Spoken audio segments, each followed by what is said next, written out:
Co-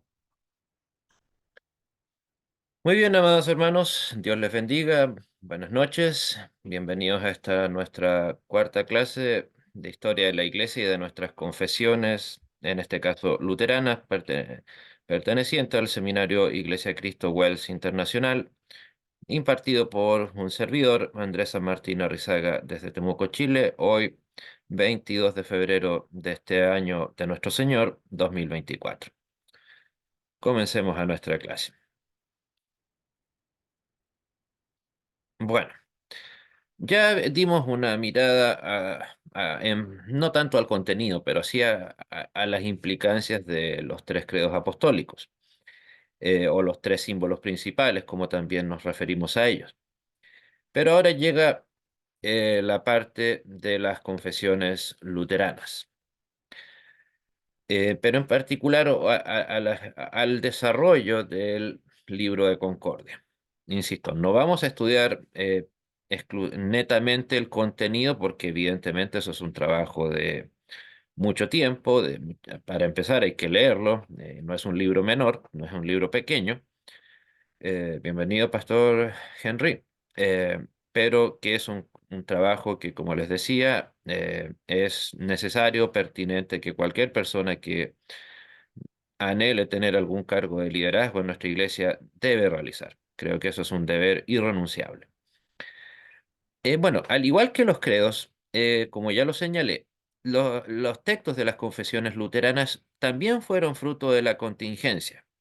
Recuerden, a eso me refiero con que no es que simplemente se hayan reunido algunos líderes luteranos del siglo XVI con Lutero a la cabeza, eh, y hayan dicho, caramba, bueno, ¿sabe? Sería simpático, agradable que entreguemos o redactemos un documento con nuestra doctrina.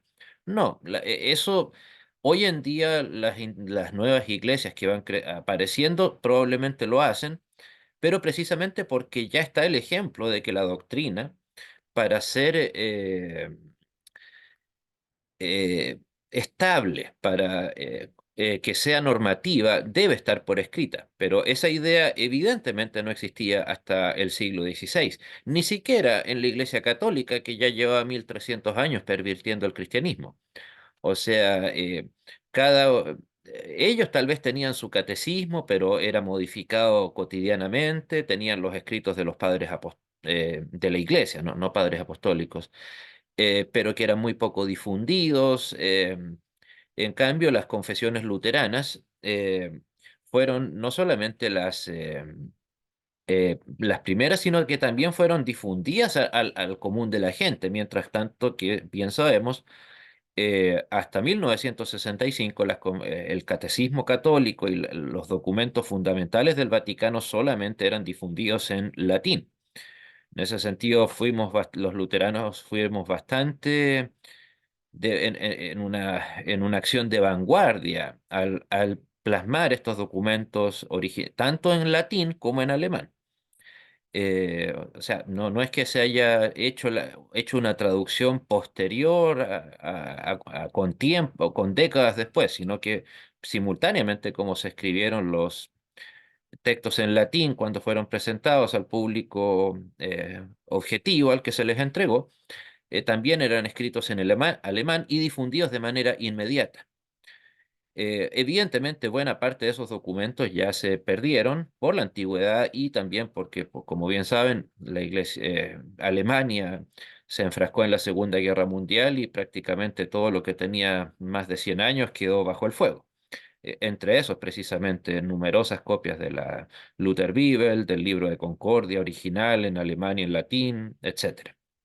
Pero insisto, todo esto fue fruto de la contingencia. Hubo una necesidad puntual y que fue plasmada por escrito. En ese contexto, ni Lutero ni los primeros luteranos pensaron en algo como lo que hoy conocemos como el Libro de Concordia o algo similar. Baste con recordar en qué año fue escrito el libro o finalizado el Libro de Concordia o el prefacio, que había dado la orden de que tuvieran leído hace un par de semanas, en 1580. Y nuestro siervo del Señor, Martín Lutero, ¿en qué año partió? El 24 perdón, el 18 de febrero en el año de Nuestro Señor de 1546. O sea, la idea del libro de Concordia al momento de la muerte de Lutero ni siquiera era un pensamiento, ni siquiera era una idea. Eh, Todavía el luteranismo estaba bastante tambaleante. Obviamente con la muerte de Lutero había muchas dudas sobre la estabilidad, eh, no necesariamente doctrinal, pero sí institucional. Y lamentablemente esas dudas quedaron más que ratificadas en que los que tenían dichas dudas tenían razón en que esos problemas iban a llegar. Llegaron prácticamente, yo diría que terminando el funeral de Lutero el 20 de febrero, ya estaban comenzando de manera casi inmediata las divisiones. Como lo decía, los necios luteranos, que serían como los antepasados o los luteranos puros, los antepasados de nosotros, digámoslo así, así como los filipistas, los que finalmente se adueñaron del luteranismo, que fueron los que siguieron a Philip Melanchthon, el traidor. Eh, entonces, insisto, el libro de Concordia finalmente fue una fabulosa recopilación de los documentos que fueron siempre aceptados por los luteranos, al menos en la Alemania y en la Europa continental. Recordemos, o sea, aquí estamos hablando de una época en donde no existían medios de comunicación, en donde nosotros tal vez por el estudio y el tiempo vemos la cantidad de, qué sé yo, 6 meses, un año, como algo sinónimo de nada. Mientras tanto que para esta gente en el siglo XVI, un año era una línea entre la vida y la muerte, podía ser perfectamente una eternidad.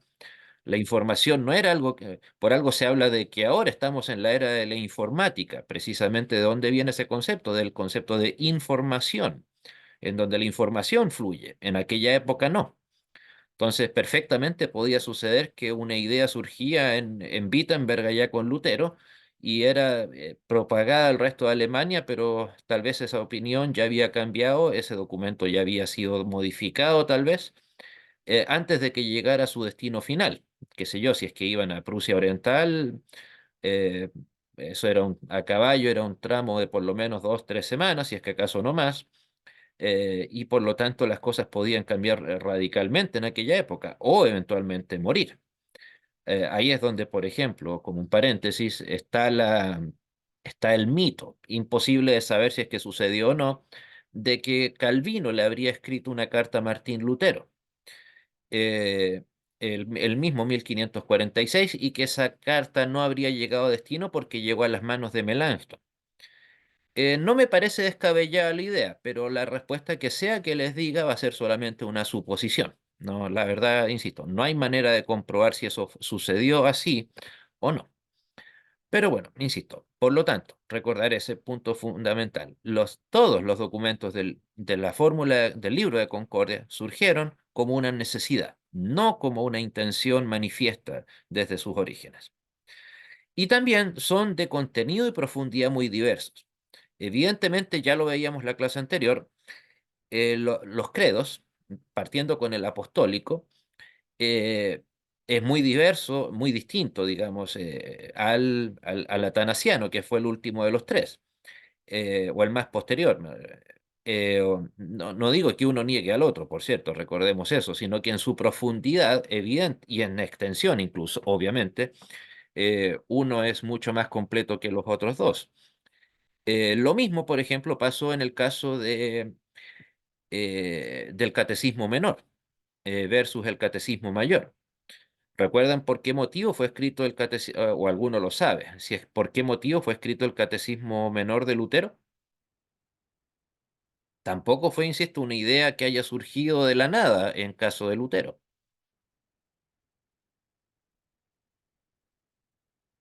porque, como lo dice la misma introducción, y por favor léanla, la introducción al catecismo menor es un garrotazo bastante duro al liderazgo de la iglesia luterana de su época. Como describe una situación así como peor incluso diría yo que lo que pasaba a los cristianos del primer siglo en la época bíblica en Corinto. O sea, una situación paupérrima de la iglesia, donde se notaba, así como todavía se veía en los Corintios, que había gente que se hacía sus guiños con el mundo judío, también se podía parafrasear un poco que habían luteranos que se estaban haciendo sus guiños con su pasado vaticano. Por ejemplo, cuando Lutero menciona que se estaba entregando la Eucaristía con una sola especie. ¿A quién más podía satisfacer esa idea sino precisamente al Vaticano? Entonces tal vez eran esos pastores que estaban llevando a cabo esa aberrante labor, probablemente era porque no querían ser tan disruptivos, tan duros en su quiebre con el Vaticano, que no se atrevían a hacer, insisto, en algo tan fuerte como la Eucaristía, romper de manera tan drástica con el Vaticano. O sea, o se imagina acaso usted a un sacerdote en el día de hoy entregando las dos especies, lo pasaría bastante mal. O también veía, como decía, que la gente no conocía los 10 mandamientos, el credo, y que aún así recibían la Santa Comunión.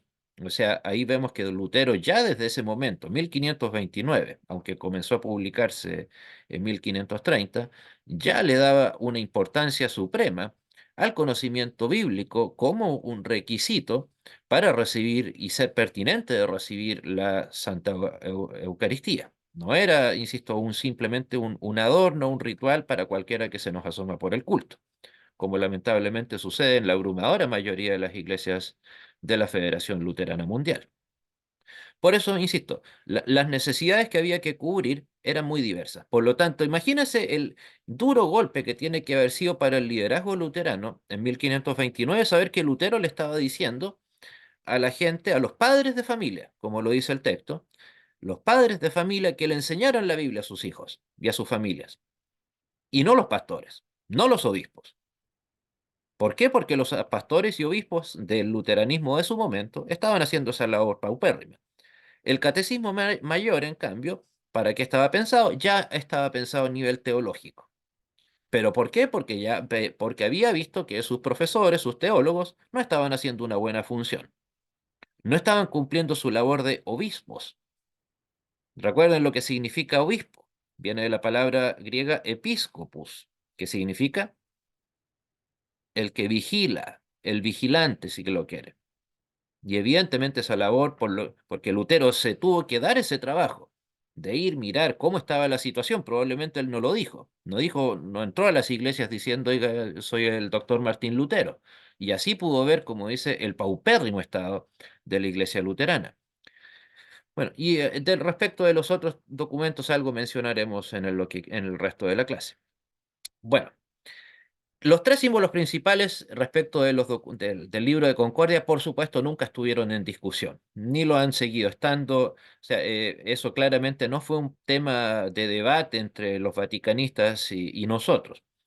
Eh, Tal vez ellos esperaban que sí, pero como les decía, a la larga, el que no se debata ese tema le juega a favor más a los vaticanistas que a nosotros, porque nosotros no apelamos a una sucesión apostólica, como lo decía en la clase anterior, de tipo histórica, sino doctrinal. Y aún así vemos, como lo decía claramente, la doctrina apostólica, el primado de Pedro, la sucesión apostólica histórica, y el magisterio, todo lo que eso implica, no está absolutamente presente, ni mínimamente presente, ni siquiera insinuado en los tres símbolos principales. Insisto, ese es un argumento que ningún católico romano les va a poder refutar. No hay ni una minúscula aseveración que pueda darle sustento en los tres símbolos principales a el papado, al magisterio, a la sucesión apostólica, a Pedro como primer papa. Absolutamente nada. Nuevamente, su fundamentación es netamente escritural. Como lo dice el credo atanasiano, literalmente según las escrituras. Bueno, respecto de los demás textos, los catecismos, como lo decía, surgieron como una necesidad, la Confesión de Augsburgo y su apología como una exigencia.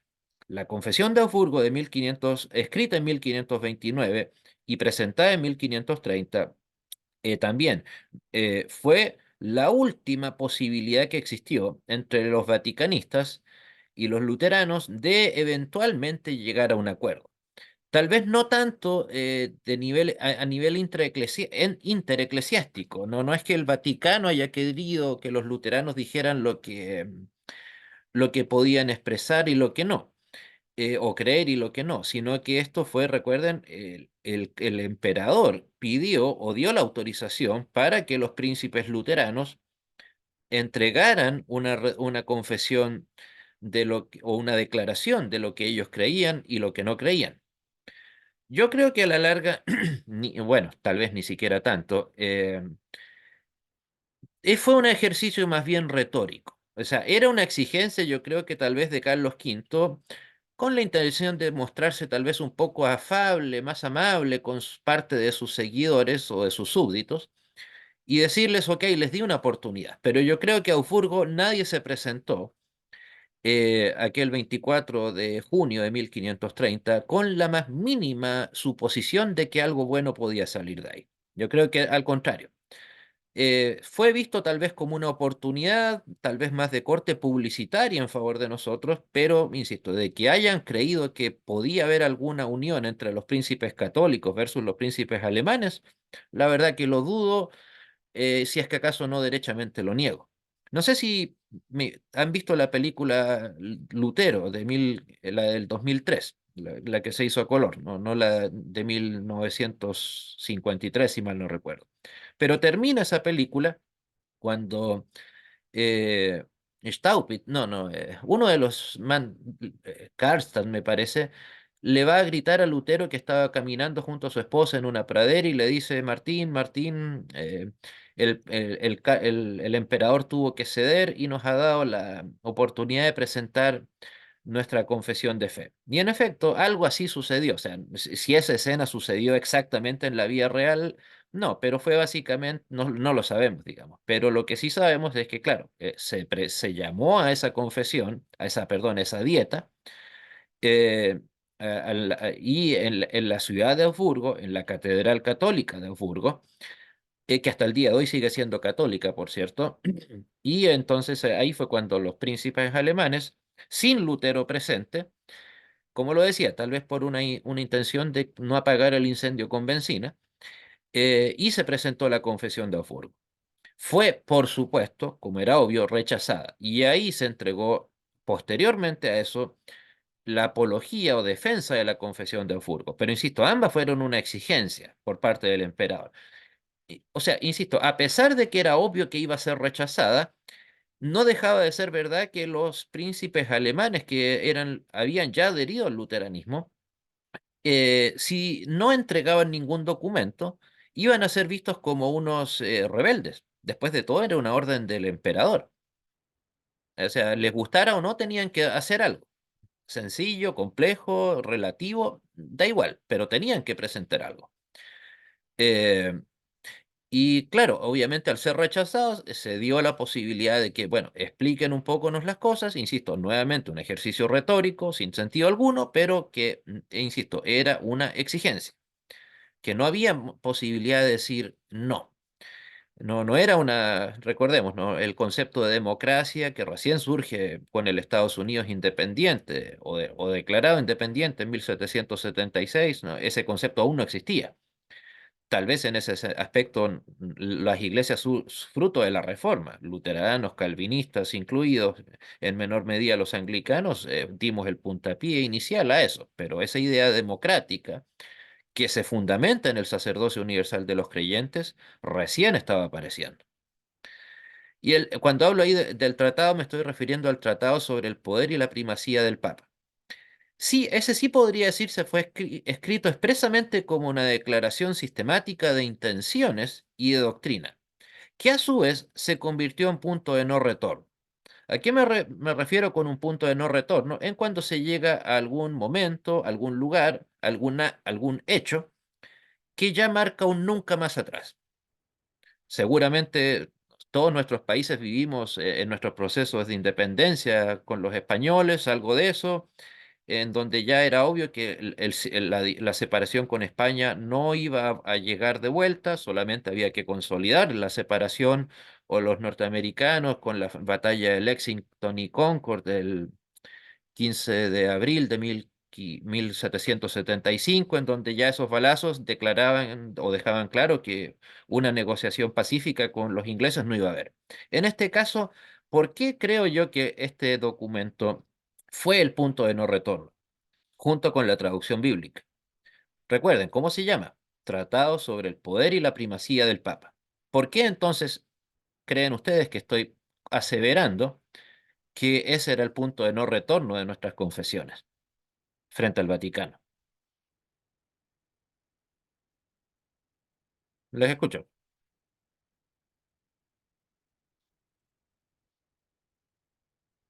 Bueno, piénsenlo. El título ya nos dice bastante. ¿Ustedes creen que acaso se escribió algo con la intención de halagar al Papa? Poder, primacía del Papa. O sea, se estaba diciendo el poder no lo tiene el Papa, lo tiene la Iglesia en su conjunto. Y la autoridad la deriva de las Escrituras, no del magisterio. ¿Creen ustedes que había una posibilidad de retorno tras un documento como ese? Aunque hubiese sido lo más diplomático, lo más moderado en su vocabulario, eh, ¿creen que era posible que si se negaba la primacía papal, había una posibilidad de reconciliación con el Vaticano? Claramente que no, pues hermanos. Insisto, ahí no es necesariamente una cuestión de conocimiento específico, sino de un tanto de lógica. A pensar qué cosas habría aceptado el Vaticano, aunque es muy raro que ellos cedan en algo, y cuáles no. Y claramente la autoridad papal no es un asunto en discusión para el Vaticano. Es más, eso en vez de desvanecerse, de debilitarse, se ha fortalecido. Recordemos, Lutero no supo de un papa infalible. Ese dogma, ese aberrante dogma, llegó en 1891. O sea, piénsenlo, se demoraron 1600 años en darse cuenta que el Papa era infalible. Y después los ingenuos somos nosotros. Entonces, o sea, es cierto, el Papa solamente ha hecho utilización en una ocasión de su infalibilidad papal. Creo que para generar el dogma de la Inmaculada Concepción, si mal no recuerdo. Pero es uno de los dogmas marianos. O sea, después de todo, cualquiera de los dogmas marianos que el Vaticano guarda son todos igualmente aberrantes. Insisto, no se los puedo confirmar posteriormente, pero es uno de esos. O sea, más encima utiliza su infalibilidad para una aberración. Probablemente la primera en haber estado molesta o enfurecida con esa aberrante declaración respecto de ella habría sido la misma María, que recuerdo en las bellas palabras del Magnificat. Ella es la sierva del Señor, no la reina del cielo, la dueña de todo, la madre de madres, etcétera. ¿Alguna pregunta, hermanos? ¿Comentario? Profesor, sobre el tratado un poco no me quedó claro. El tratado es un último documento que se ha hecho después de la confesión del documento de Augsburgo. Eh, no me quedó bien claro el tema del tratado, por favor. No, no, o sea, cronológicamente hablando, no. El último fue la fórmula de Concordia. Pero me refiero que fue el punto de no retorno en el sentido de que por lo que sea que se escribiera posteriormente a eso, ya no tenía vuelta atrás respecto del Vaticano. O sea, piensen, los luteranos podríamos haber hablado de salvación por gracia, sola escritura, sola fe, o si lo unimos con los calvinistas, el solo Deo Gloria. Ok, yo creo que hasta podrían haber pensado un poco en analizar ese tema, pero insisto, mientras nosotros, los protestantes, qué sé yo, las tres solas del luteranismo, las cinco solas del calvinismo, les decimos, aquí están nuestras solas, ¿qué nos va a responder el Vaticano? Nuestra sola es una, solo el Papa. Y de ahí viene toda la lluvia de aberración que ellos creen. Entonces, por eso, insisto, no es o sea, tiene que haber sido o tiene que ser para cualquier católico devoto que lo lea, debe ser el más aberrante de nuestras confesiones, precisamente porque ataca el fundamento primario y más importante de la autoridad que tienen ellos como iglesia, que es precisamente la supuesta autoridad papal basada en la sucesión apostólica, en el magisterio y en Pedro como primer papa. Cosa que, insisto, es solo parte de su prolífica imaginación, nada más que eso. Sí. ¿Alguien más, hermanos? Antes de continuar.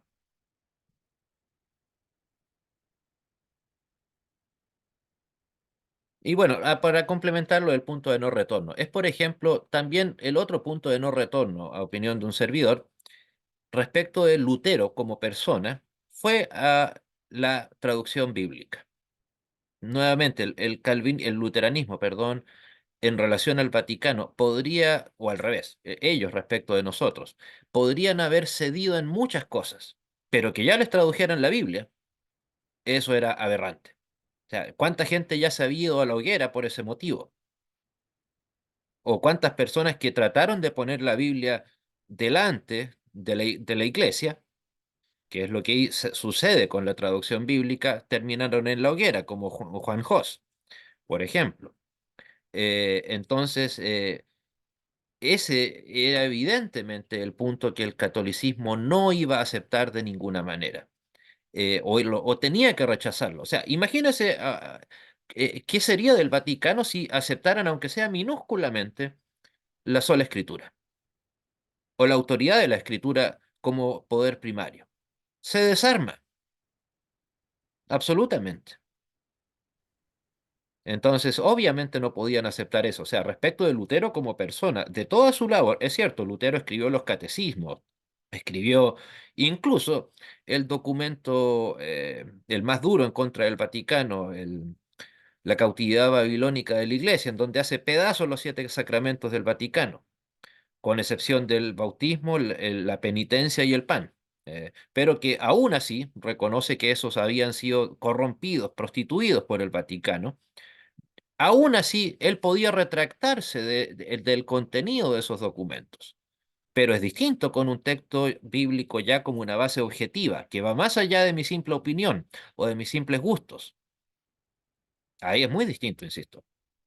Por eso es tan fundamental que la traducción bíblica de Lutero se haya llevado a cabo. No fue un elemento simplemente que complementara la división, sino que fue la que realmente la consolidó.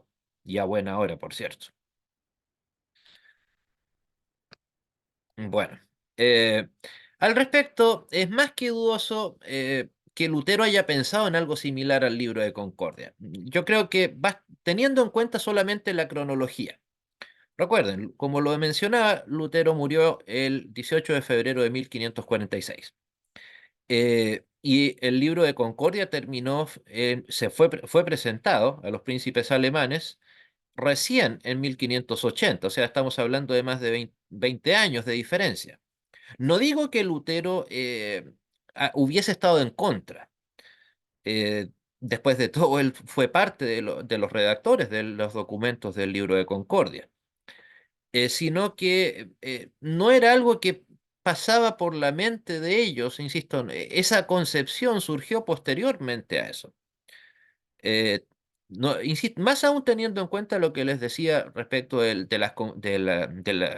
catecismo menor y mayor, que fueron fruto, como les decía, de la contingencia. Aquí fue un trabajo para unificar los documentos y convertirlos en un solo texto, conocido como el Libro de Concordia. Ahí sí hubo un trabajo más sistemático, más ordenado. Se podrán imaginar que habían otras declaraciones eh, que quedaron fuera. No necesariamente porque estuvieran en contra de lo que dice el resto del Libro de Concordia, sino porque no eran tan importantes, o no eran tan emblemáticos, o no eran tan profundos. Entonces, insisto, no era una idea que todavía surgía, insisto, la idea de las confesiones de fe estaba muy licuada todavía. Insisto, esa idea se consolidó recién ya con el trabajo de Lutero y Calvino terminados. Y tal vez el punto ya más fuerte es cuando en 1600, bueno, disculpen, no recuerdo el año exacto, pero cuando la Iglesia de Inglaterra se separó y redactó los 39 artículos, eh, que ya eso sí fueron una declaración sistemática de la existencia de una confesión de fe así escrita con esa expresa intención. De ahí le sigue, imagínense, recién nos damos el salto al 1689, cuando los bautistas presentaron la llamada Segunda Confesión de Fe de Londres. que curiosamente no se sabe cuál fue la primera. Pero bueno, no es lo único raro que tienen estos bautistas, ¿no? Entonces, bueno, si bien ya existía, era claro que con el Libro de Concordia existía una iglesia luterana independiente del liderazgo personal y natural de Lutero. Por supuesto, el liderazgo de Lutero era, guste a quien no le guste, era algo obvio, natural. Él inició el proceso, era imposible creer que podía suceder o surgir todo esto, o que mientras él no estuviera vivo, estuviese vivo, no iba a ser el líder natural de la iglesia. Yo creo que Lutero incluso sabía perfectamente eso. Eh, entonces, lo importante ahora con el libro de Concordia es que antes de que se produjeran las divisiones en el luteranismo, ahora entonces, al estar estos documentos oficializados como documentos no consultivos, sino vinculantes, obligatorios a cualquier persona que se anhelase llamar luterana, entonces, insisto, ahí se independizan de la figura de Lutero. Por ahí se nos acusa a algunos más, otros menos, de ser idólatras de Lutero. Pues bueno, algo de eso puede haber en un sentido irónico tal vez, pero evidentemente, ¿por qué seguimos personas como un servidor a Lutero? Porque creemos con certeza de que la visión que él tuvo del cristianismo y de la Biblia es plenamente correcta. Y a su vez, eso fue plasmado finalmente en el libro de Concordia. Y pues insisto, eso es lo que tal vez le da mayor riqueza al libro de Concordia por sí solo. O sea, mientras que el fundador institucional de nuestra iglesia perdón, nuestra iglesia trasciende al fundador institucional de nuestra iglesia, Lutero, el Vaticano que tiene al Papa de turno. Papas que, como el mismo Lutero lo dijo el 18 de abril de 1521 en Worms, el Papa y su concilio que a menudo se contradicen a sí mismos. O sea, insisto, esa frase suele pasar muy desapercibida en su importancia, en la relevancia que tuvo, pero vaya que es cierta. Insisto, ni, no podría hacerles una lista breve siquiera de la cantidad de cambios que ha tenido la herejía vaticana desde el 1546, con Lutero muerto, hasta la fecha. O sea, eh, ya solamente con las barrabasadas a las que nos tiene acostumbrados Bergoglio, piensen, Lutero no supo de la Inmaculada Concepción de María, no supo de la Ascensión de María, no supo necesariamente de la María siempre Virgen, del Papa infalible, etcétera, etcétera, etcétera. O sea, la distancia entre la Biblia y el Vaticano en la época de Lutero era X. En la época actual es X multiplicado por 10 o tal vez más. Hermano Luis, ¿qué nos quiere comentar? Sí, pastor, que me disculpa que me salga un poco de la línea, ¿verdad? Pero entonces podemos agradecer, no es la palabra correcta que debo aplicar, la existencia de nosotros como Iglesia Apostólica, el luteranismo se debe más que todo al libro de la Concordia, porque ya usted sabe que el Papa o los católicos o la Iglesia Universal no nos iban a aceptar, porque eh, todavía nos llaman los separados, nos aplican otras palabras como los protestantes, o sea, no nos aceptan como iglesia. Entonces, debo suponer que es de gran ayuda el libro de la Concordia para que nosotros seamos una iglesia apostólica o cuéntenos un poco más cómo nosotros llegamos a ser una iglesia apostólica Eh, reconocida. Yo lo plantearía por el hecho de que el contenido del libro de Concordia es acorde a las enseñanzas apostólicas, por ende bíblicas. Insisto, mientras que el Vaticano está pendiente digámoslo así, de la cronología de los años, o sea, de que supuestamente hay una correlación histórica persona a persona con esa supuesta imposición de manos entre un obispo y otro. eh, Nosotros apelamos a que lo que se debe mantener, independiente de si hay imposición de manos o no, es la doctrina apostólica. no si es que eso hay una sucesión histórica o no. Insisto, supongamos en un arranque de locura que tienen razón y que Pedro fue el primer papa y que de ahí le siguieron el segundo, el tercero, hasta este chiflado de Bergoglio. ¿Le da más o menos legitimidad a eso, al mensaje que tiene el Vaticano hoy? Ninguno, absolutamente. O sea, piénselo, pasamos de un dogmático tradicional conservador como Ratzinger, para que un par de meses después, con Ratzinger vivo incluso, tengamos a un liberacionista, comunista, eh, indigenista como Bergoglio. Entonces vemos que esa sucesión apostólica no le sirve tanto. Hemos tenido papados aberrantes como el de León X, así como otros, no sé si igualmente aberrantes como el que les mencionaba, el de Pío XII, el papa de Hitler, el que firmó el concordato en 1933 con los nazis. Entonces, ¿qué sirve? O sea, insisto, hay que insistir en ese punto. ¿Qué importa si es que, insisto, no lo fue? Pedro fue el primer papa y de ahí le sigue hasta Bergoglio. ¿Qué importa? Como que tal vez nosotros por estar imbuidos en este mundo católico romano acá en Latinoamérica, tendemos a, tal vez inconscientemente, a tener que disculparnos por, no tener, por haber sido una línea de corte tan clara, la del 1500. Pero no, ¿por qué? Había que salir de esa cloaca. No podíamos mantenernos en ella, mucho menos al amparo de personajes eh,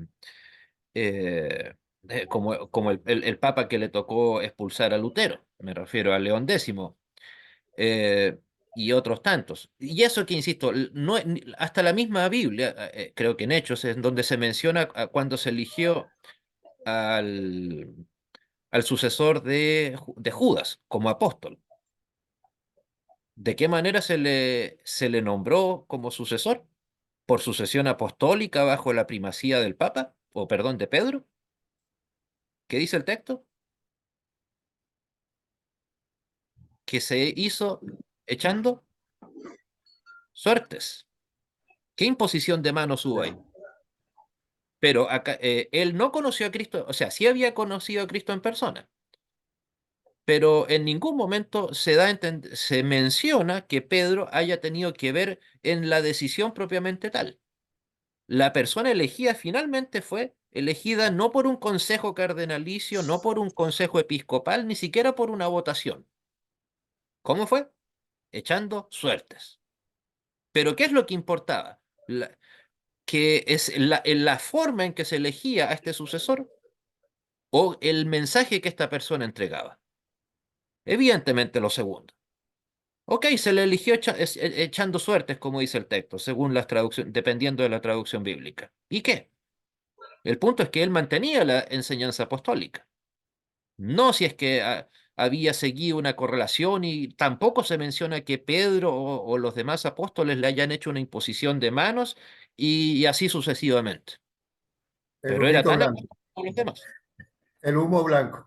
Sí, Claro, ni hay la fumata ahí, quizás que se fuman adentro y salen chiflados como Bergoglio, usted ya se podrá imaginar, ¿no? Pero bueno, eh, insisto, esa es la diferencia que nosotros podemos mostrar como luteranos. Nosotros tenemos la enseñanza apostólica que es independiente de Lutero, que trasciende a Lutero, versus que el Vaticano nos puede mostrar, ¿qué cosa? La autoridad papal. ¿Y por qué el Papa tiene autoridad? Porque el Papa lo dice. Es cierto, ellos nos van a acusar de lo contrario, nos van a decir, ustedes creen que la Biblia es palabra de Dios imperativa, ¿por qué? Porque la palabra de Dios lo dice. Pero la frase lo dice por sí solo. ¿A quién le tenemos que dar más autoridad? ¿A lo que nosotros reconocemos como palabra de Dios o a lo que nos dice el Vaticano? Esa es la diferencia. Ellos no atribuyen al Papa ser Dios hecho texto, por así decirlo. Nosotros sí decimos que la Biblia es infalible. ¿Por qué? Porque es palabra de Dios. Ellos, supongamos que nosotros nos equivocamos, pues bueno, nos equivocamos con Dios vinculado de manera directa en la palabra. Ellos se equivocan con un simple humano tan pecador como usted y como yo. ¿Ok? Y también, bueno, continuando con respecto del libro de Concordia, Un hecho fundamental para que existiese o que fuera necesario es esa palabra central, punto central que está ahí, la identidad. Saber quiénes somos, cuándo, cómo, por qué, de qué manera. Si hacen un repaso de lo que puedan conocer, mucho o poco, lo ignoro, sobre el desarrollo de las iglesias protestantes después de la Reforma, con nosotros incluidos. Nosotros podemos al menos tener una base objetiva, decir, este es luterano, este no. En cambio, las iglesias que más han ido perdiendo su identidad, evidentemente las más notorias, eh, son las pentecostales modernas, que creen en cualquier cosa. ¿Por qué? Porque no tienen una autoridad, no tienen una base objetiva de decir, este es el resumen de lo que nosotros vemos en la Biblia, palabra de Dios. Insisto, la identidad es algo que es muy subvalorado a veces en el estudio doctrinal, pero la identidad es algo fundamental para que una iglesia se sustente, cualquiera. Y todas las iglesias que han renunciado a su identidad, luteranos incluidos, han derivado en mayor o menor grado en falsas enseñanzas o derechamente en la herejía.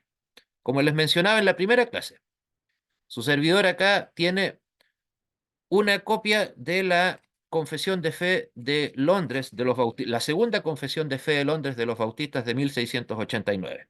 Como les decía, solamente como un paréntesis, se cree, porque no se sabe con certeza, que la primera es el borrador, que se habría escrito un par de años antes.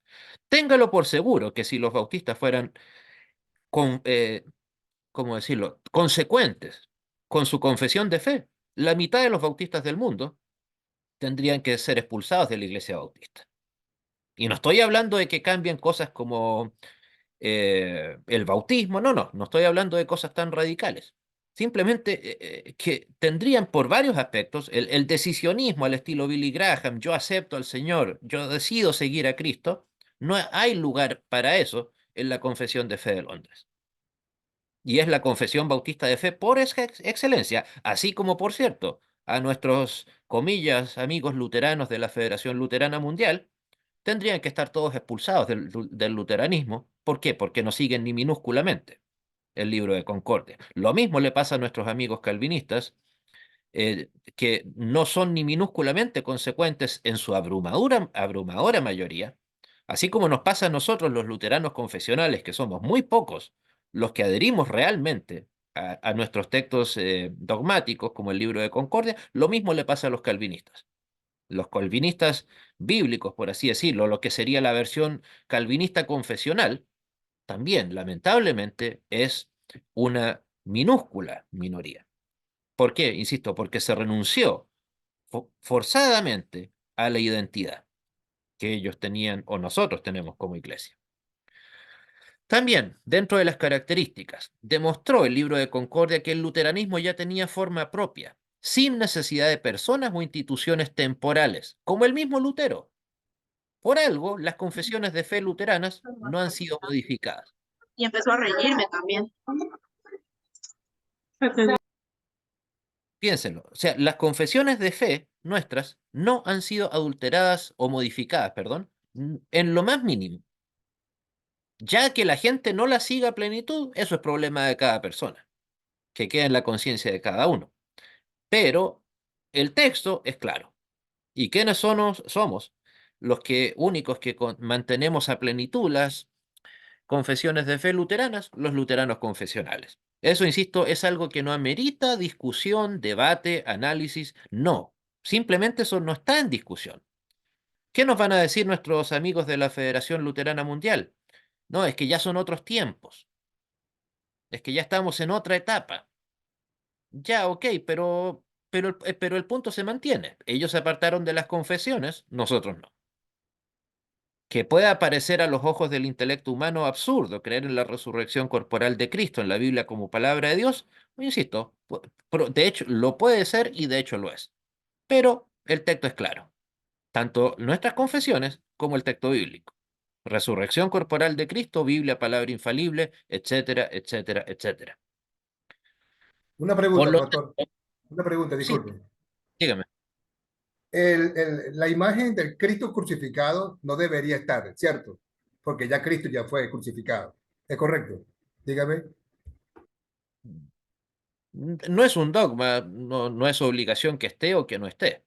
En nuestros templos me refiero. Eh, o sea, el problema es cuando nosotros sí le queremos dar un significado dogmático al Cristo crucificado, que sí tiene que ser necesariamente eso, como que prácticamente renunciáramos a ese hecho, al estilo de lo que sí pasa en las iglesias protestantes, principalmente de corte anabaptista. Que no, que como me dijo una vez alguien, es que tener a Cristo crucificado o a tener incluso la cruz es como tener una pistola en recuerdo de la persona que mató a un ser querido tuyo. No, insisto, o sea, no hay un dogma que indique que tenga que estar el Cristo crucificado o no tenga que estarlo. No podemos en ese aspecto, es simplemente un recordatorio. Usted verá si le quiere dar importancia al Cristo crucificado o al Cristo resucitado. Después de todo, ambos son parte de lo mismo. Sin un Cristo crucificado, no hay un Cristo resucitado. Por eso es que en nuestras iglesias se mantiene en general, no siempre, por cierto, no en todas, eso es una elección casi de cada congregación, la cruz vacía, o sea, perdón, la cruz con el Cristo crucificado. Pero eso, insisto, es una cuestión más de tradición, no es una doctrina. No va a encontrar en nuestros documentos, ni en nuestras confesiones, ni en nuestras declaraciones de doctrina modernas que se pronuncian al respecto. Es un tema absolutamente adiáforo. Bueno, por lo tanto, podemos nosotros decir claramente quienes hoy son luteranos y o de manera o no, quiénes son o no luteranos de manera objetiva. ¿A qué me refiero con objetiva? Recuerden, algo que no depende de mi opinión. Mi opinión no es la que está en el... O sea, el texto de Concordia, perdón, o el libro de Concordia no tiene mi opinión, de ningún luterano, ni siquiera del mismo Lutero. Por lo tanto, eso es la riqueza que le dan documentos como este, que ya está establecido quiénes son luteranos y quiénes no. De manera, insisto, que trasciende a las personas. El texto trasciende al creyente, ya sea tanto el texto bíblico, como el texto de nuestras confesiones. Por ejemplo, por dar, insisto, solo dar dos ejemplos. eh, Nuestro hermano Thomas Nass, el presidente de la Conferencia Evangélica Luterana Confesional, a quien un servidor tiene el honor de conocer y trabajar con él cotidianamente. Piénsenlo, es el presidente mundial de nuestra iglesia, pero evidentemente él no puede modificar o introducir nuevas doctrinas, ni siquiera una coma al libro de Concordia. Tampoco Matthew Harrison, del Sínodo Luterano de Wisconsin, pero en cambio el Papa sí puede cambiar todo lo que a él se le venga en gana. ¿Por qué? Porque el Papa, a diferencia de lo que creemos los cristianos bíblicos, eh, se considera por sobre las escrituras y que él es el quien debe interpretarlas y de la manera que él estime conveniente. Sí, por cierto, es verdad. La infalibilidad, la aberrante infalibilidad papal que conocemos desde 1891 hasta la fecha ha sido utilizado una sola vez, insisto, para declarar uno de los dogmas marianos. Insisto, lo voy a buscar y lo voy a escribir en el chat posteriormente. Pero el punto no es solamente la cantidad, sino el hecho en sí mismo. Piensen, como en cada suceso de este tipo, el hecho de que abramos la puerta, ¿en qué momento la vamos a cerrar? ¿La herejía siempre llega multitudinariamente o comienza de a poco? O sea, insisto, para mí el tema con ese dogma, porque recuerden, es un dogma de la infalibilidad papal, no una simple doctrina. La única posibilidad es que otro papa o un concilio la modifique. O sea, pero ya el hecho de que se le dé a un humano la posibilidad de hacerse llamar infalible y actuar en consecuencia de esa supuesta infalibilidad, ya de por sí es peligroso, aberrante. Hermano Eduardo, díganos. Pastor, una situación que veo. el Papa, la verdad, no es un títere. Les digo, la verdad, le tiene autonomía para decidir, pero no es el magistrado el verdadero instrumento de las manos del diablo. No es el magistrado que utiliza las decisiones del Papa y él simplemente es un títere manipulado por su propio magistrado de la Iglesia Católica. Mira, en teoría, no. En teoría el Papa es bastante autónomo, o insisto, al menos de acuerdo a sus documentos, a su ordenamiento. Ya de que pueda ser o no títere de las condiciones que le rodean, eso es verdad. Eh, pero yo creo que, o sea, pero que tiene, más que el Papa, el papado como tal, tiene una autonomía que, insisto, es apabullante, que por cierto, ningún apóstol se consideró tener. O sea, en ese aspecto, en la manera en que ha trabajado el papado ha sido bastante astuta. O sea, no, en realidad, al menos el papado así como lo conocemos hoy, pretende mostrarse en una relación de iguales con los demás cristianos, pero en la práctica lo que tiene, y en el papel también, es una relación de vanguardia. Él es el Santo Padre, con todo lo aberrante que eso significa. No así, insisto, piensen, nuestra iglesia es una iglesia mucho más pequeña, obviamente, el sino luterano más pequeño es el nuestro. Pero insisto, sería mucho más fácil que nuestro hermano Thomas Nash en cantidad pudiera decir, ok, cambiemos tal o cual doctrina.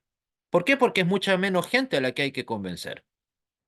Pero no, gracias a Dios, nadie le ha revestido de dicha autoridad, ni la va a tener tampoco, y conociendo, insisto, teniendo el honor de conocer a tan docto hombre, a tan docto hermano, probablemente si se le ofreciera dicho poder, ciertamente se sentiría más que halagado, se sentiría ofendido. En cambio, el Papa, mientras más se le alimenta ese ego, mejor es para él. Más siervo de Cristo se considera. O sea, ¿o cree usted que algún papa va a estar dispuesto a renunciar a la infalibilidad? No lo creo. Recuerden, solamente el papa puede incluso citar a un concilio. O sea, en cambio, un congreso, nosotros tenemos nuestros congresos mundiales cada 3 años. Y eso independiente de la opinión de nuestro presidente de turno. Y va a acabar en la presidencia en algún momento, qué sé yo, en 3, en 6 años, ¿no? Eso puede pasar en cualquier momento, de nuestro hermano Tomás Nash, y nuestra iglesia va a seguir igual. Pero ¿se imaginan el remesón que significaría que el Vaticano perdiera un papa de manera abrupta? O sea, vamos 700 años atrás, el papa en Aviñón. Se supone que o sea, el papado es una institución incólume que no ha tenido problemas nunca, pero en algún momento tuvieron dos papas, el de Aviñón en Francia versus el de Roma. ¿Cuál era más legítimo? En teoría ambos, porque ambos habían recibido sucesión apostólica, ya que nuestros amigos vaticanistas tanto importancia le dan a eso, pero ambos tenían sucesión apostólica. Ambos eran sucesores legítimos de Pedro, o como les gusta decir a estos herejes, legítimos ministros de Cristo. Nuestros pastores, recuerden, no lo son. ¿Por qué? Porque no tienen sucesión apostólica al estilo de lo que les gusta a ellas, excepto los luteranos de Noruega, Suecia, Dinamarca, Finlandia, los anglicanos en Inglaterra, la Iglesia Episcopal en Estados Unidos, que ellos sí supuestamente a los ojos del Vaticano tienen sucesión apostólica, porque ahí no se rompió la cadena de imposición de manos. O sea, imagínense, les importa un tecnicismo absurdo como ese. ¿Por qué? Porque ahí simplemente, como fue, la iglesia dejó de ser católica para pasar a ser luterana o anglicana, no se cortó esa línea de imposición de manos. Entonces, imagínense, son hermanos separados, en algún momento fueron herejes, hasta 1965, pero seguían siendo legítimos ministros de Cristo, porque habían recibido imposición de manos de manera legítima. O sea, es una locura que, insisto, me gustaría pensar cómo actuaría un vaticanista si los que ofreciéramos eso fuésemos nosotros. Chiflados, locos, con razón los querían quemar a todos, quizás qué nos dirían. Pero como esto está revestido bajo el manto papal, no piensan de la misma manera. ¿Alguna otra pregunta? Una imposición de mano no es lo mismo que nosotros lo aplicamos mucho en la iglesia. No, Que no. que tú le pones la mano a un hermano y oras por él. ¿No ese es lo mismo? Esa imposición de No, mano. no, para nosotros es, o sea, por ejemplo, usted como parte de la iglesia o cualquier miembro comulgante de nuestra iglesia puede llevar a cabo esa imposición de manos, pero de una manera simbólica, por ejemplo, para mostrarse más cercano a una persona por la cual se está orando o los demás pastores cuando están ordenando un pastor. Pero imagínese, yo que tuve el honor de ver allá en Seúl el año pasado, cuando se le ratificó en su cargo a nuestro hermano Thomas Nast como presidente de nuestro sínodo mundial, imagínese, no se aplicó imposición de manos. ¿Por qué? Porque no es necesaria, porque es un legítimo ministro de Cristo. ¿Por qué? Porque lo avalan las escrituras. No porque Pedro, no porque el magisterio, ni siquiera el Lutero mismo. No, nosotros no somos literalmente herederos del luteranismo del 1580. ¿Por qué? Porque los herederos históricos de ellos, son los herejes que siguieron a Melanchthon y que traicionaron a Lutero y que hoy en día son todos unos ecumenistas herejes, literalmente, ecumenistas herejes. O los que no lo están callados, tranquilos, frente a esa herejía. Si me permiten el testimonio personal, ese fue un gran conflicto cuando yo comencé a servir en la iglesia luterana alemana acá en Chile. Ok, el pastor de la congregación local donde yo colaboraba era un hombre de sana doctrina, al igual que yo. Perfectamente él podría estar en nuestra iglesia, no le quepa duda. Pero podía estar cómodo siendo hermano en Cristo de herejes de sus mismos colegas acá en Chile, de la iglesia alemana, de la ELCA en Estados Unidos, de la YELCO allá en Colombia, de la YELP en Perú, etcétera, etcétera, o el AYERP en Argentina. O sea, podía hacerse llamar hermano y no ser excomulgado porque él sí creía en la resurrección de Cristo, siendo que la abrumadora mayoría de los luteranos de la Federación no creen en ella. Y así la lista puede continuar. Y eso a la larga fue lo que, cuando supe de la existencia del Sínodo Luterano de Wisconsin, me trajo a ella. Evidentemente no estaba conforme con eso. La diferencia es que el católico romano puede estar todo lo disconforme que quiera, pero mientras el Papa lo diga, tiene que guardar silencio. Eso es precisamente lo que pasó cuando se promulgó el dogma de la infalibilidad papal. Eso no fue apoyado por los obispos alemanes católicos, por los franceses, por los ingleses, por los pocos estadounidenses que habían. Pero una vez que se promulgó el dogma, la única regla de conducta era la obediencia. ¿Por qué? Porque el Papa lo dice. Y insisto, esa es la gran diferencia. Pero volviendo al punto, disculpe, el tema de la imposición de manos, no, para nosotros tiene un significado más bien simbólico, espiritual. Para ellos, la imposición de manos para el Vaticano tiene que llevarse a cabo, porque si no, sin esa imposición de manos entregada de un obispo a un sacerdote y así sucesivamente, no hay un legítimo ministro de Cristo. No sé, ironizando un poco, me gustaría saber qué pasaría si al obispo de turno tiene un accidente y le cortan las manos. ¿Va a ser igualmente legítima? En rigor no debería serlo, por cierto. Bueno, eh, como les decía, también el libro de Concordia fue finalizado en 1580. Comenzó a circular masivamente, aproximadamente en 1583. Y como también lo comentaba, el más duro a los ojos de la Iglesia Católica Apostólica Romana fue el tratado sobre el poder y la primacía del Papa. E insisto, ¿por qué? Porque se atacaba al papado.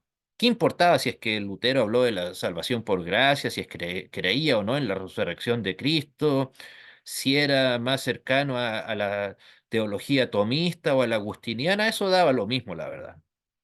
Y lo sigue dando en el fondo. ¿O ustedes creen que el Vaticano, o sea, nos tratan de mostrar una imagen del Vaticano muy unido, pero insisto, basta con comparar los últimos papas que han tenido. Wojtyła, el polaco, fanático mariano. Incluso recuerden su insignia, decía totus tuo, y una imagen de María, todo tuyo. Ahí la pregunta interesante sería, ¿le dejamos algo a Cristo entonces? Parece que no. Sin embargo, posteriormente vino el alemán, Ratzinger, un notable teólogo, a diferencia de Wojtyła, que era uno muy mediocre, pésimo teólogo, de hecho. Yo tuve la oportunidad por mis estudios de leer hasta su segunda Cristología, o sea, su penúltimo libro, o al menos leí todos sus libros en castellano, y la verdad que era un teólogo fabuloso. Muy claro en sus ideas, él no ponía en dudas, por ejemplo, el tema de la resurrección de Cristo, eh, no le hacía asco tampoco, digamos, a la salvación por gracia, pero, por ejemplo, si hay algo que Ratzinger no era, es mariano, para nada. En todos los libros que le leí, la palabra Santísima Virgen o la frase Santísima Virgen no la encontré. Imagínense, estamos hablando del Papa, o sea, ese catolicismo fanático mariano es el que tenemos acá en Latinoamérica o en España. No así eh, el catolicismo europeo germanoparlante, angloparlante o francés, ni mucho menos italiano. Y ahora, no, insisto, después tuvieron a este loco de patio como Bergoglio. O sea, vemos que hasta en los mismos papas tienen esas mega diferencias que no son menores, insisto. Un cardenal, Walter Casper, creo que lo mencioné, me disculpan si ya lo hice. Leí su libro, uno de sus tratados, muy interesante, simpático, de bastante fácil lectura, pero estamos hablando de un cardenal, no de un don nadie. Y él no cree en la resurrección corporal de Cristo. Pero el otro día le hice esa zancadilla, debo reconocer a alguien en YouTube, en un debate. Y le dije, oiga, ¿qué me habla de unidad de la iglesia si tienen altos mandos del Vaticano que no creen en la resurrección corporal de Cristo? ¿Por qué no los han excomulgado?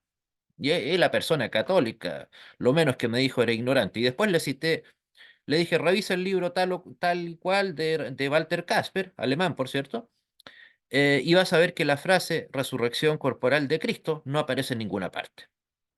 O sea, habla de la resurrección de Cristo, pero más que importarle la resurrección de Cristo, lo que le importa es esa estupidez de qué significa para nosotros hoy, qué valor tiene, qué trascendencia tiene la resurrección corporal de Cristo. Ahí yo le puedo decir a este caballero, ¿y qué me importa lo que significa para mí?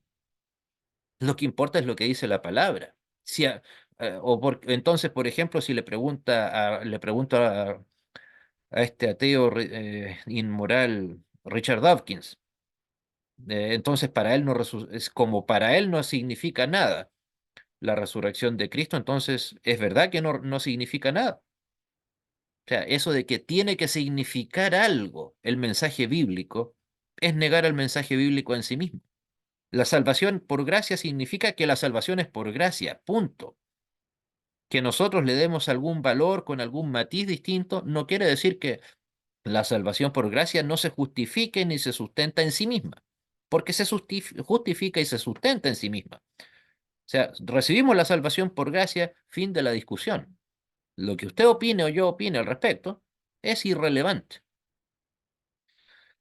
Y bueno, por cierto, sobre algunas características poco conocidas del Vaticano, disculpen que me extendía en el tiempo, hasta el día de hoy la Iglesia Luterana Noruega no acepta la fórmula de Concordia, el último de los libros del libro de Concordia. ¿Por qué? Y en parte tienen razón, aunque no digo que haya que sacarlo, no porque estén en desacuerdo con el contenido, sino que como ellos en Noruega siempre vieron el luteranismo de una manera bastante autónoma, ellos consideraban que la fórmula de concordia y en su contenido, insisto, es verdad, era un asunto para tratar algunas diferencias entre los luteranos alemanes.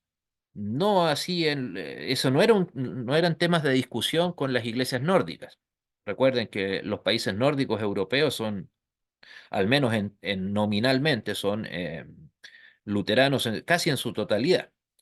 Recién se separaron de la Iglesia y el Estado, hubo separación entre la Iglesia y el Estado en la década de los años 90. Pero, insisto, eso es solamente un dato anecdótico. Y existen algunas iglesias luteranas de la Federación Luterana Mundial que adhieren teóricamente a nuestras confesiones, pero que no se denominan luteranas.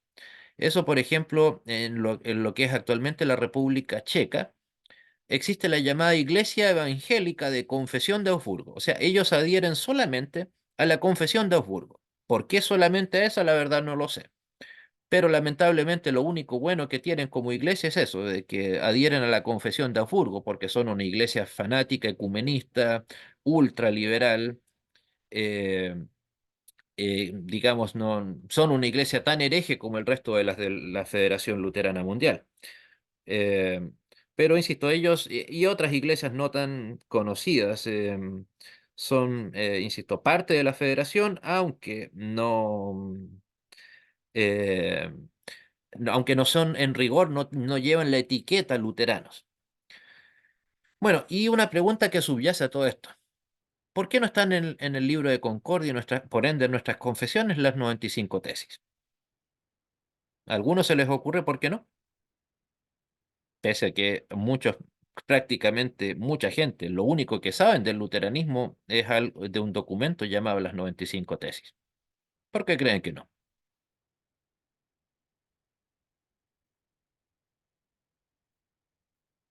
Bueno, les respondo, porque en general la gente no las ha leído y no son un documento dogmático. Y el Lutero que escribió las 95 tesis es un Lutero católico, devoto, que ingenuamente esperaba cambiar las cosas en el Vaticano desde adentro de la Santa Madre Iglesia.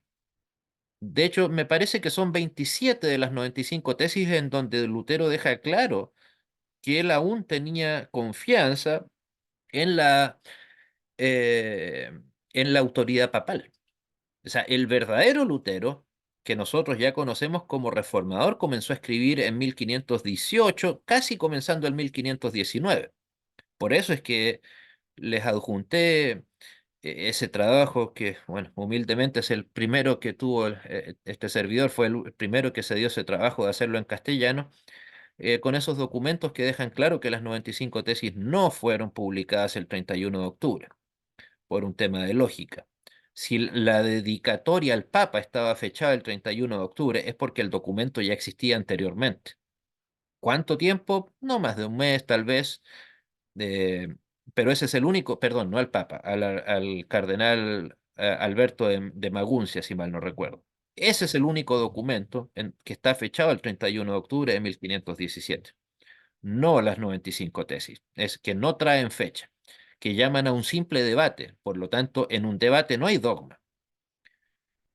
De hecho, por algo el nombre de las tesis, proposiciones, propuestas, que Lutero llamaba a debatir. En ningún momento Lutero presentó las 95 tesis como un texto dogmático, para nada, solamente para aclararlo. Bueno, el concepto de la autoridad escritural está totalmente presente en el libro de Concordia, de principio a fin.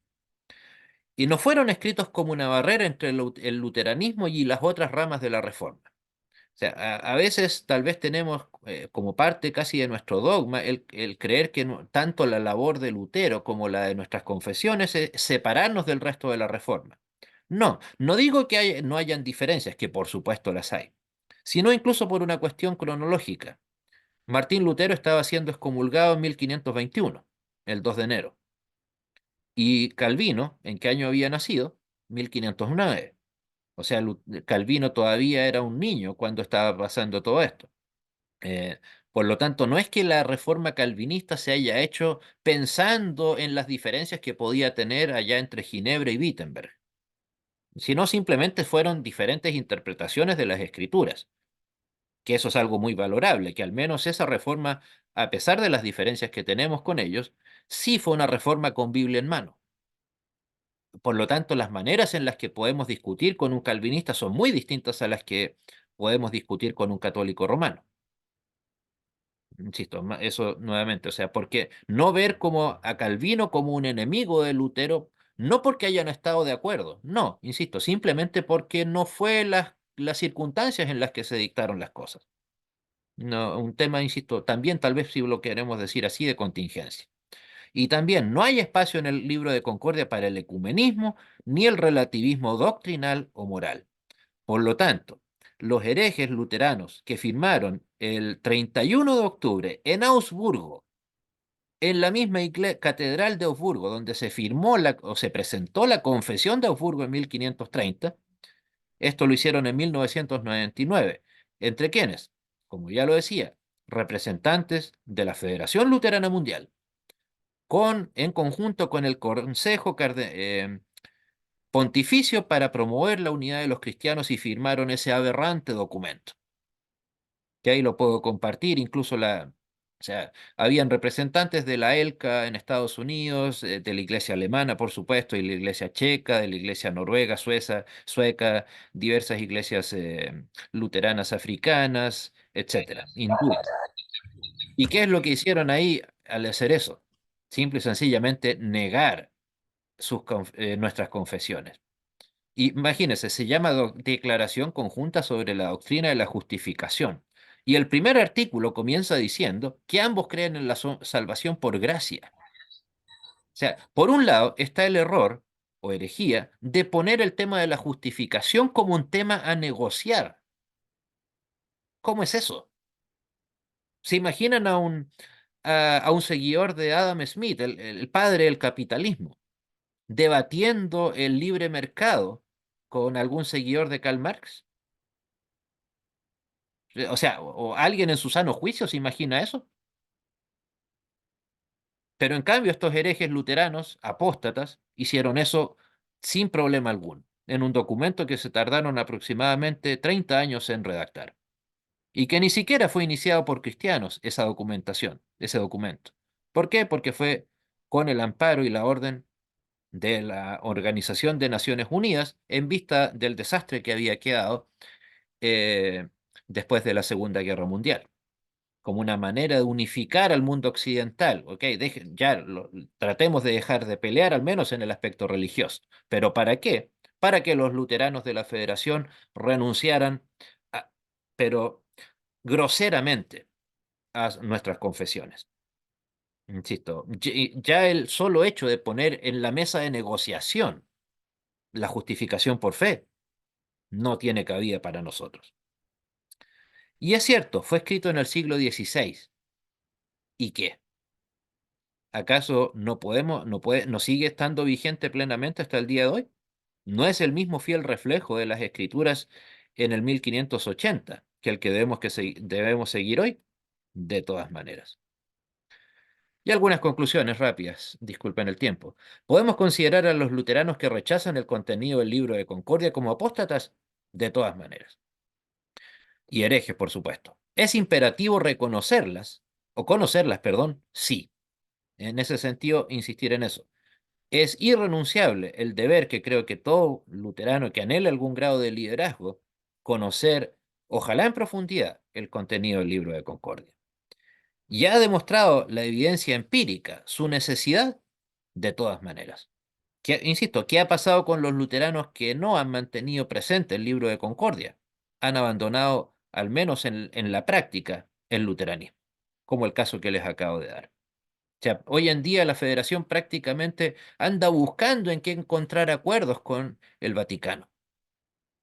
Acuerdos que bien sabemos que siempre van a favorecer al Vaticano. El Vaticano no va a renunciar nunca a sus dogmas, hermanos. No lo ha hecho nunca, no lo va a hacer de aquí en adelante tampoco. Y bueno, tanto en el luteranismo como en otras iglesias, tanto en el luteranismo como en otras iglesias fruto de la reforma o posteriores. Como les decía, todas las iglesias que han relativizado sus confesiones. Ya les decía, el caso de los calvinistas, apóstatas, que han dejado las confesiones de Westminster, los cánones de Dort, etcétera. Los anglicanos que han relativizado a decir basta, hasta el hartazgo, los 39 artículos, los bautistas de la Confesión de Fe de Londres, eh, etcétera. O los metodistas que, si bien en rigor siguen los 39 artículos anglicanos, vean las consecuencias. Insisto, ya que el bautista más emblemático del siglo XX, o tal vez de la historia, fue el famoso Billy Graham, decisionista, mileniarista. ¿Hay lugar para eso en la fórmula, en la Confesión de Fe de Londres? Ninguna. Y respecto de los calvinistas, ahí andan de par en par celebrando una herejía tras otra con la Federación Luterana Mundial. Insisto, es un caso, por eso los calvinistas verdaderamente bíblicos son una minoría, al igual como nos pasa a nosotros en el luteranismo. Insisto, es una lección que nos deja la historia de manera bastante triste, pero muy elocuente. Hasta aquí por hoy la presentación de mis contenidos. Ahí pueden ver solamente como ejemplo anecdótico. En la de izquierda ven una imagen del correo alemán, una estampilla que presenta, habla de los 450 años del catecismo de Lutero. No sé si logran darse cuenta de la imagen que se está presentando ahí. Es una imagen muy famosa, digamos, el hecho en sí. Me sorprende, la verdad, que el correo alemán haya hecho ese diseño sin pensar en enfurecer a los amigos del Vaticano. Es la imagen de Moisés recibiendo de parte de Dios las tablas de la ley, mientras abajo la gente estaba adorando el becerro de oro. ¿Se dan cuenta la alegoría bastante simpática que tuvieron ahí? Ese creo que es un dibujo de hace más de 200 años, pero que retrata bastante bien la realidad de la que estamos hablando. Y acá en la derecha tenemos un sello postal también con los 400 años de la llamada Confesión Augustana, que es una especie de modificación, no sé, algunos dicen que bastante, otros dicen que no tanto, a la Confesión de Augsburgo. Por eso recibe un nombre distinto. Eso, insisto, solamente para presentarles un poquito algo más lúdico para nuestra clase. Bueno, ¿alguna pregunta antes de despedirnos, hermanos? ¿Comentario, queja? Todo bien, profesor, todo bien, gracias. Gracias. ¿Nadie más? Pues bueno, siendo así, cualquier consulta, ya saben, me la pueden entregar, hacer llegar de manera directa a mi WhatsApp personal o Tenía, al chat del grupo. tenía algo Y que decirle. Un dígame, papa no mariano no sería tan popular, ¿verdad? No siendo eh, mariano, no tendría pregun- tantos afectos. ¿Correcto? Mi pregunta. pregúntele a Ratzinger, qué tan querido era acá en Latinoamérica? A, la- a Latinoamérica vino muy poco, mientras que Bergoglio prácticamente no se asoma por Europa. Sí, es En correcto. cambio, el otro Mariano, como lo decía, totus tuo, Wojtyła, el polaco, Ah, él era idolatrado. Imagínense, con él se dieron hasta el salto. Creo que mínimo son 5 años de investigación desde el momento en que muere para que una persona sea declarada santa a ojos del Vaticano. Mientras tanto que el apóstol Pablo nos declara santos a todos nosotros. En cambio, ese proceso no se siguió. O sea, por lo que sé, insisto, para ser declarado santo, tiene que haber pasado 5 años de su muerte y que se inician los alucinatorios milagros que se le puedan atribuir. En cambio, prácticamente este polaco no había ni muerto y ya lo tenían como santo. Y yo creo que, y donde más se celebró precisamente esa canonización, acá en Latinoamérica. Y precisamente los países donde más se paseó, desde Estados Unidos hasta Chile, Argentina, obviamente, aunque allá anduvo mediando por el tema del conflicto de las Islas Falkland, también fue el primer papa que fue recibido en Londres. Imagínense lo complejo que fue esa situación. Imagínense cómo les habrá subido el ego a los argentinos, que a causa de un conflicto militar de ellos, el papa tuvo que ir a Londres y entrevistarse con la misma reina Isabel y con Margaret Thatcher. Vaya problema.